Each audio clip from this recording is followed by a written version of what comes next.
Got it, number 3. We're going to do the same thing, practice the same steps, you have the same formula. But this time your diameter is 1 kilometer. So first thing we need to do is take 1 kilometer, multiply it by 1,000 to get 1,000 meters. Now we'll plug it into our formula. We have D equals 2 times the cube root of the volume divided by 0.3. Plug in 1,000.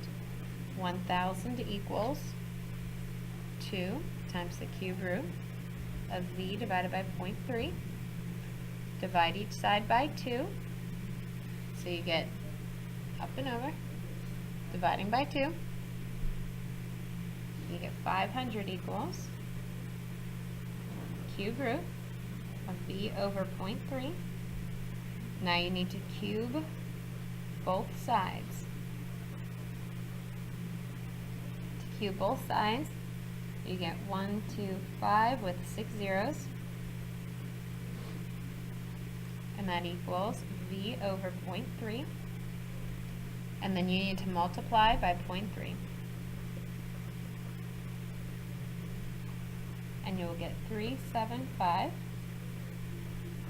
with 5 zeros. And remember, this is in cubic meters for volume. So there you have the volume of the crater. Problem 4 I used to teach by using factoring, but a lot of students don't like to factor anymore. They rather use the quadratic formula. So what I want you to notice here is that we need to get this square root by itself. So I need to move this 5 to the other side. You always need to get the radical by itself.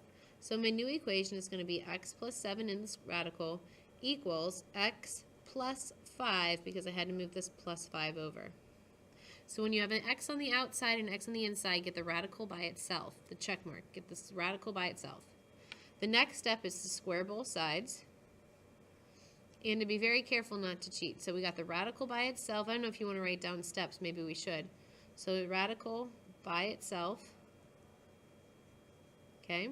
Now we're squaring both sides.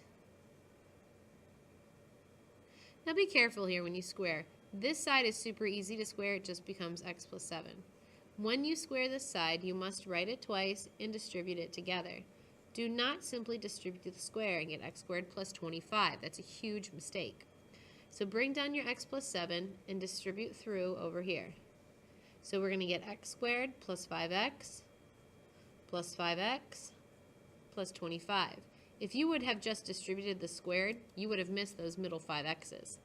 So that is x plus 7 equals x squared. Combine your like terms, please. 10x plus 25. Notice I just put my two like terms together. Now I do hope that you see an x squared. And I do hope from chapter 4 you remember that that means you need to set it equal to 0. Anytime you see an x squared, set it equal to 0. So please take away, we're going to set this side equal to 0.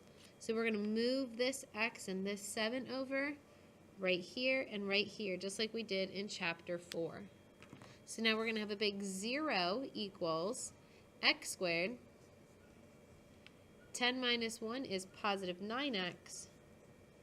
And 25 minus 7 is positive 18.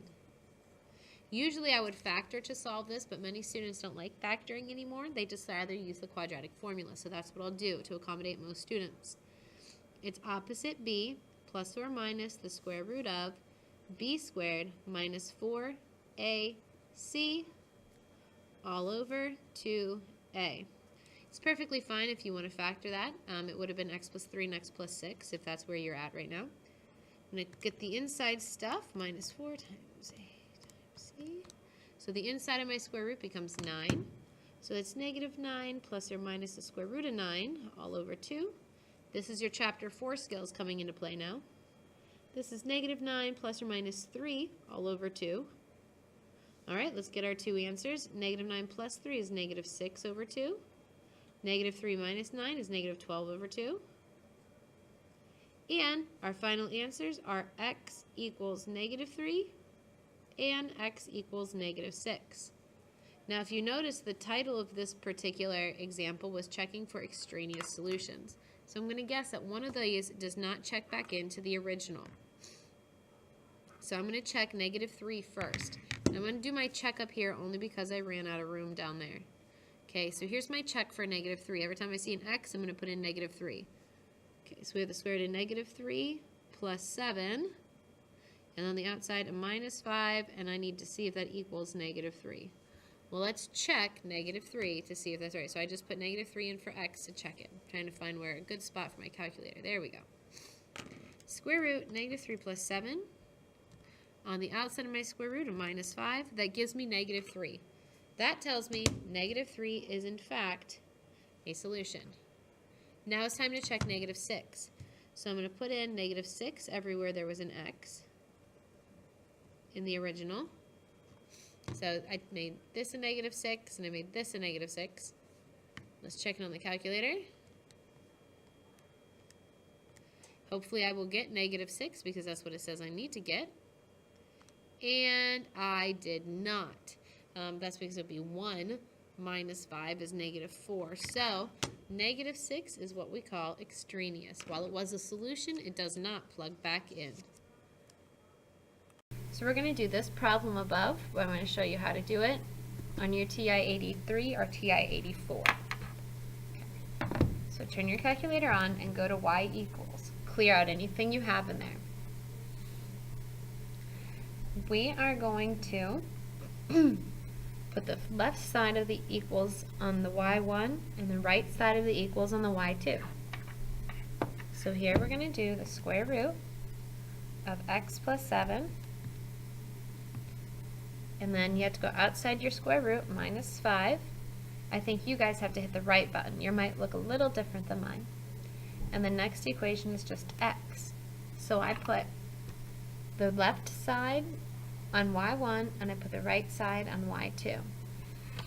Hit zoom 6 so you can see what the graph looks like.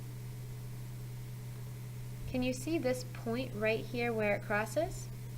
That point where it crosses is negative 3. It is our solution that we already found.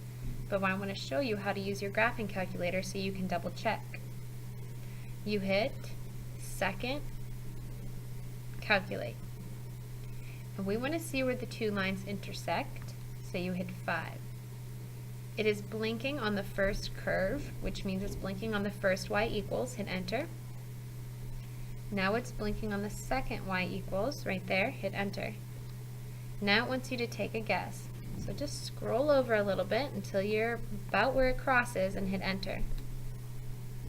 You see how your intersection is negative 3 and it equals negative 3? That should always happen.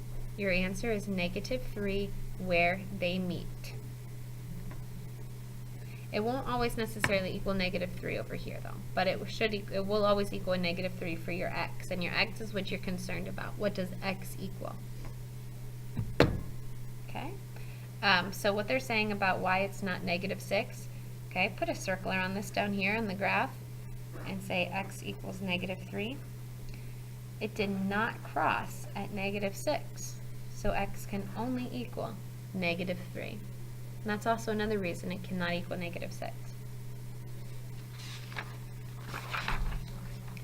Okay, let's try this one more time. We're going to check our results.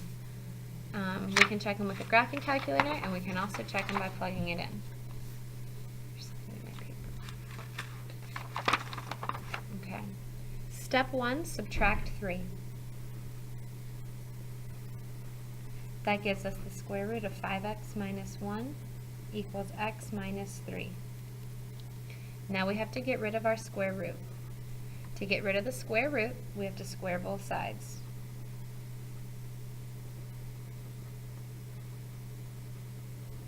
By squaring this side, we just get 5x minus 1. But squaring this side, we're going to have to FOIL it. So step 3 is to multiply it through. So we get 5x minus 1 equals x minus 3, x minus 3.